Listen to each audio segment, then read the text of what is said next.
बिस्मिल्लाहिर्रहमानिर्रहीम। अस्सलाम वालेकुम। मैं सैयद इमरान शफ़क़त आपकी खिदमत में हाज़िर हूँ बतौर एक पॉलिटिकल साइंस के स्टूडेंट के। जब एपीसी हुई थी और बड़ा सीधे फायर खोल दिए थे नवाज शरीफ ने पाकिस्तान की फ़ौजी इस्टेब्लिशमेंट के ख़िलाफ़। और उससे पहले और उससे काफ़ी दिन पहले अगर आपको याद होगा तो मरीम नवाज़ ने नाम लेके ट्वीट भी किया, सवालों के जवाब भी दिए। ये इस्लामाबाद हाई कोर्ट के बाहर जो पेशी थी, मतीउल्लाह जान ने कोई गालबन सवाल पूछा था तो उन्होंने बड़ा जिसको आप कहते हैं ना बेबाक अंदाज में, बेझिझक होके, सीधे अल्फाज में, लगी लपटी रिखे बगैर कहा था कि यार कि ये बाजवा साहब को कहें ना रसीदें दिखाएं, आसम बाजवा साहब को। तो बतौर एक पॉलिटिकल साइंस के स्टूडेंट के मुझे तब भी लगा था कि यार कि ये मामला जो है ना अब रुकने वाला नहीं है। अगर आपको याद हो तो एपीसी से पहले मैंने कहा था कि आपसे गुफ्तगू करते हुए कि जी का जाना ठहर चुका है, नहीं बल्कि वो इस पे भी बड़ा एक इशू बना था हमारे दफ्तर के अंदर ही कि ये मैंने शायद मिसरा गलत पढ़ दिया, लेकिन वो फिर हमने तहकीक की तो वो ये दोनों तरह से है। जी का जाना ठहर गया है, सुबह गया या शाम गया, और एक दूसरा भी है कि जी का जाना ठहर गया है, सुबह गया या शाम गया। बहरहाल ये एक अलग से पैसे, ये बड़ी मज़े का वाक़या है। ये मैं फिर कभी आपको सुनाऊंगा कि जब हमने इसकी वो क्या कहते हैं रिसर्च वगैरह की तो फिर क्या क्या चीज़ें सामने आई। तो कहने का मकसद ये, तब भी मैंने ये वाला जो शेर पढ़ा था और मैंने आपको बताया था कि आसम बाजवा साहब अब जिस तरह से बदनाम हो गए हैं, ज़ुबान ज़द-ए-आम उनके कारनामों का ज़िक्र है, उनके बच्चों का, उनके ख़ानदान का। यानी कि एक बंदा सरकारी मुलाजिम यार, और अरबां दा मालिक, हाउ इज़ इट पॉसिबल। यानी आप या तो हो ना कि आप हों जनाब, आपने बराह रास्त हुकूमत की है इस मुल्क के ऊपर जिस तरह बाकी लोगों ने की है। परवेज़ मुशर्रफ साहब को तो जनाब वो अरबों डॉलर जो थे वो अमेरिका के कहने के ऊपर अरबियों ने दे दिए थे जब वो सेटलमेंट हो रही थी पाकिस्तान के अंदर कि यार कि अब मुशर्रफ साहब को कहेंगे बस जी अब अल्लाह हाफिज़ और पाकिस्तान से जाएं बाहर और वहाँ पे जाके रहें, तो लग्जरी लाइफ गुजारे। आपका बंदोबस्त कर दिया गया है। आपने जो हमारी खिदमत करनी थी शमसी एयरबेस दे के, आफिया सदीकी को हमारे हवाले करके, और वो जो फिर उन्होंने खुद कहा कि मैं तो बड़े जनाब डॉलर देता रहा, तो यानी डॉलर लेता रहा हूँ, ये पाकिस्तानी पकड़ के हम देते रहे हैं। तो फिर तो बात समझ में आती है कि आपने बड़ी खिदमत की हुई है और जनाब उसके एवज़ आप को पैसे मिले हैं बड़े ठीक ठाक। लेकिन यहाँ पे तो जनाब आप ज़्यादा से ज़्यादा क्या रहे हैं, आप ज़्यादा से ज़्यादा रहे हैं सदर्न कमांड के कमांडर। तो वहाँ पे अब ये बड़ा एक इशू है कि कुछ पाकिस्तान की पोस्टिंग्स ऐसी हैं कि जहाँ पे बंदा लग जाए सही तो फिर जनाब बाजवा ही बन के निकल रहा है। ये नहीं, बाजवा से मुराद मेरी, मैं माफ़ी चाहता हूँ, आसम सलीम बाजवा है, कोई और बाजवा किसी गलतफहमी का शिकार ना हो जाए। तो वो आसम सलीम बाजवा साहब की जो पोस्टिंग थी वो कोयटा में थी। वहाँ पे एक आपको पहले पता ना कि एफसी कोयटा में भी एक अफसर थे, तो उनके बेटे के पास फरारी निकल आई थी। फिर वो जनाब जनरल थे, अल्लाह आपका भला करे, कियानी साहब, उन्होंने फिर वो इंक्वायरी भी की। फिर उसके बाद जनरल राइस शरीफ, वो बड़ा प्रेशर था ना उन दिनों के जी, एहतसाब पनामा वाला मामला नया नया आया था, तो उन्होंने कहा हम अपना एहतसाब भी करते हैं, अपने लोगों का भी करते हैं। तो उस चक्कर में बेचारे वो रगड़े गए। तो लेकिन आसम सलीम बाजवा साहब अभी तक रगड़े नहीं गए।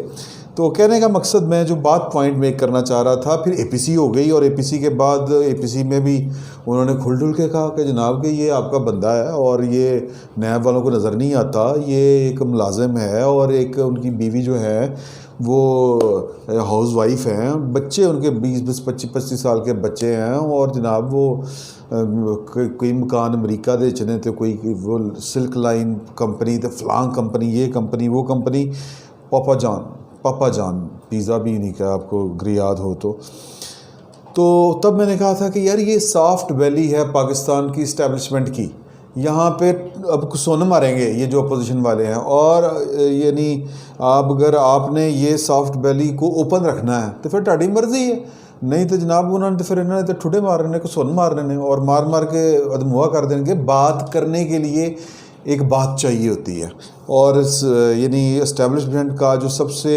कमज़ोर जो पॉइंट था, कहते हैं ना कि किले के ऊपर जो सबसे तगड़ा सबसे कमज़ोर जो हदफ होता है वहाँ पे टारगेट करके मंजनीक से बरसाए जाते हैं पत्थर। तो ये जो इस्टेब्लिशमेंट का किला था उसका सबसे कमज़ोर जो दीवार का हिस्सा है किले की का, वो आसिम सलीम बाजवा साहब थे। तो उनका जाना ज़रूरी था, उन्होंने जाना ही था। और अभी वो थोड़ा सा आधा गए हैं। आपको याद होगा कि जब पहले भी बड़ा प्रेशर पड़ा था, ये जो वो फिर वाक़या हो गया अचानक से, ये मोटरवे पे, याद है ना आपको, एक ख़ातून के साथ वो रेप वाला मामला हो गया था। तो उस ख़बर ने आसिम सलीम बाजवा साहब की ख़बर के ऊपर वो ख़बर जो है ना वो चढ़ के बैठ गई। अदरवाइज़ तो वो ट्रेंड चल रहे थे जनाब के आसिम सलीम बाजवा रसीदा कड्डो, फिर वो घबरा के चले गए थे वज़ीर आज़म के पास। और ये भी इतला है कि वो पाकिस्तान की जो इस्टेब्लिशमेंट है उन्होंने कहा था कि ये चूँकि यहाँ पे ये पोर्टफोलियो है इस तरह का कि ये पॉलिटिकल पोर्टफोलियो है, इसमें यानी वो जो वज़ीर आज़म के मामले ख़ुसूसी का है, तो वहाँ पे बैठेंगे तो फिर तनकीद तो होगी, तो चुप करके दही नुकरे लग के रोटी खाते रहें, यानी कि CPAC के चेयरमैन रहें और इसके हट जाएं। तो लेकिन फिर जब बात सामने आई कि यार कि ये जब जो बंदा एक ओहदे के लिए नाअहल है तो फिर दूसरे ओहदे के लिए भी नाअहल है, तो वो भी तो सरकार का ही है ना, वो केड़ा इंडिया की सरकार का ओहदा CPAC वाला। तो वो इस्तीफ़ा पहले कहा कि आप दे दें, फिर ऊपर से वज़ीर आज़म को पैगाम पहुँचाया गया कि नहीं जी आपने इस्तीफ़ा मंजूर नहीं करना। लेकिन अब वो इस्तीफ़ा वज़ीर आज़म ने कबूल कर लिया है। और कबूल क्यों किया है? वो इसलिए किया है कि अपोजिशन से बचना है। और अपोजिशन से किसने बचना है? ज़ाहिर है जिन्होंने बचना है उन्होंने ही बचना है।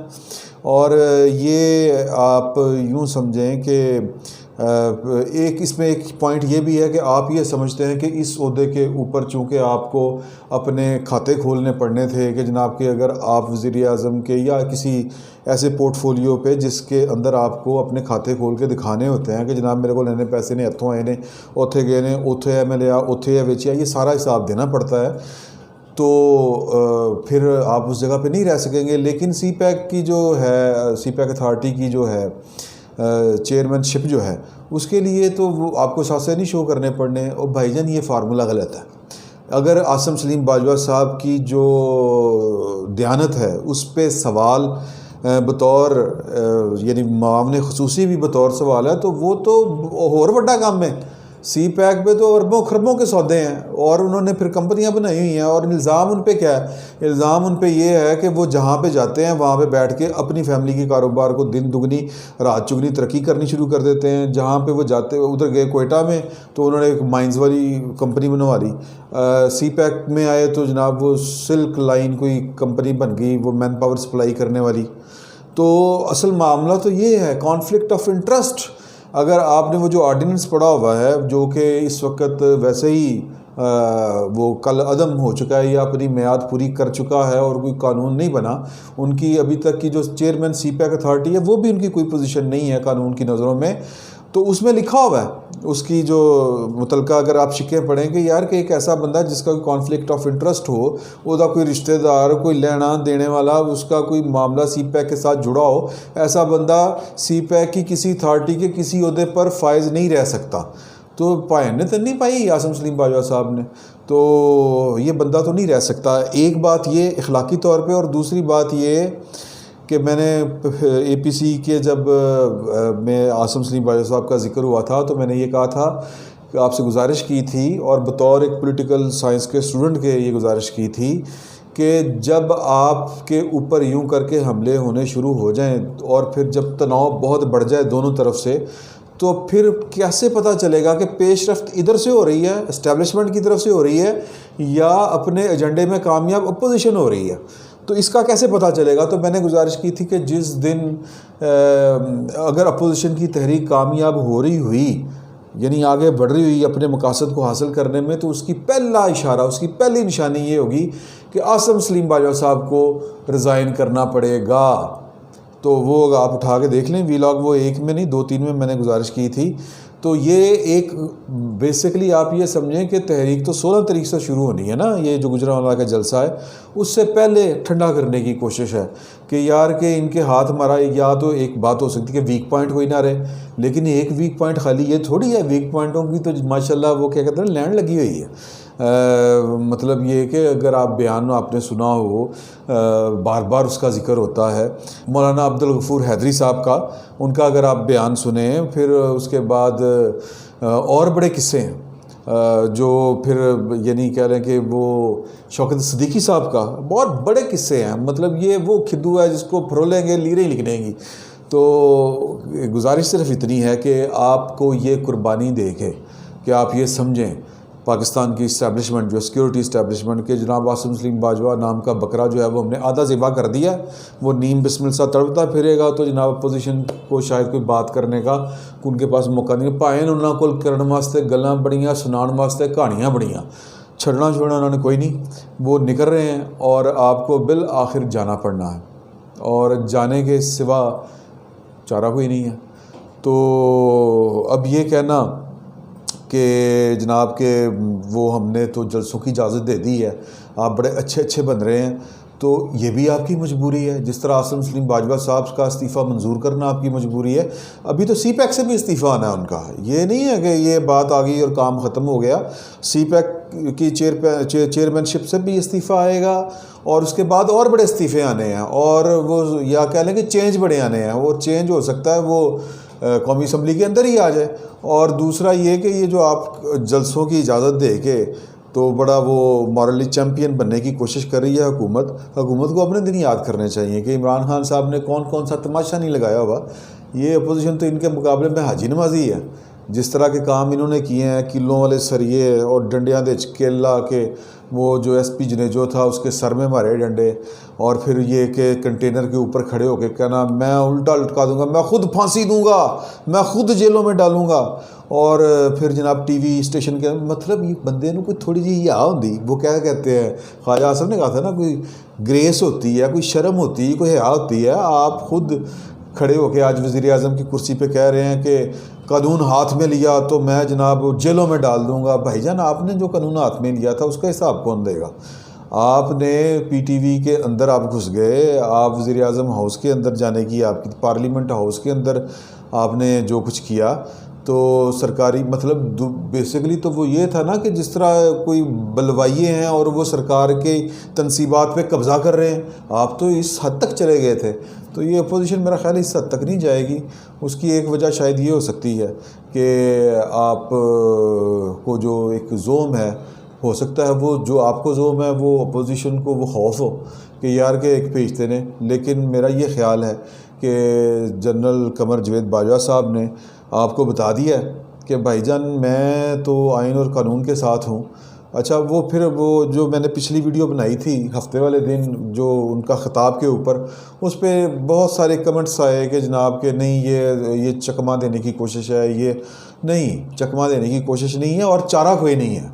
चारा इसलिए कोई नहीं है कि आप अगर लोग निकल रहे हैं बाहर और जितना लोग तंग हैं तो फिर उनका रास्ता रोकेंगे तो फिर तो फसाद ही है ना।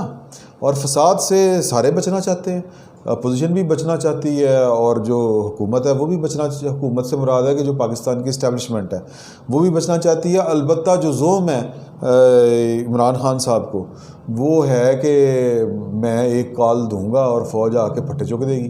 तो ये काम तो नहीं होने वाला। खैर, बात को मैं जो जिस तरफ लेके आना चाह रहा था वो सिंपल बात ये है कि अपोजिशन छा रही है। अपोजिशन का मकासद जो है वो इशारे मिल रहे हैं कि वो पूरे होने जा रहे हैं। पहला इशारा था हफ्ते वाले दिन जो चीफ़ ऑफ आर्मी स्टाफ की तकरीर थी कि उन्होंने कहा कि हम हुकूमत की इमदाद अगर कहा जाएगा आस्क टू, अगर हमें कहा जाएगा तो हम इमदाद करेंगे, लेकिन पाकिस्तान के दस्तूर और कानून का जो दिया हुआ तरीक़ाकार है और उसके फ्रेमवर्क के अंदर रह के हम जो हैं वो इमदाद करेंगे, यानी अन्नी नहीं पावांगे। और दूसरी ये कि आसिम सलीम बाजवा साहब का इस्तीफ़ा, अगरचे वो इस्तीफ़ा वज़ीर-ए-आज़म साहब ने बादल नखास्ता कबूल किया है, लेकिन उनका दूसरा इस्तीफ़ा अभी आना बाकी है। और तीसरा इशारा जो है वो ये है कि जनाब पहले तो आप इजाज़त नहीं दे रहे थे, कमिश्नर सी मेरा गुजरान लादा ये है वो है, तो अब आपको इजाज़त देनी पड़ी है। और अब आप पोज़ ये करेंगे कि हम चूँकि बड़े मैं जमहूरियत हूँ, यानी कि हम जमहूरियत पे यकीन रखते हैं, जमहूरियत पे आप कोई यकीन नहीं रखते।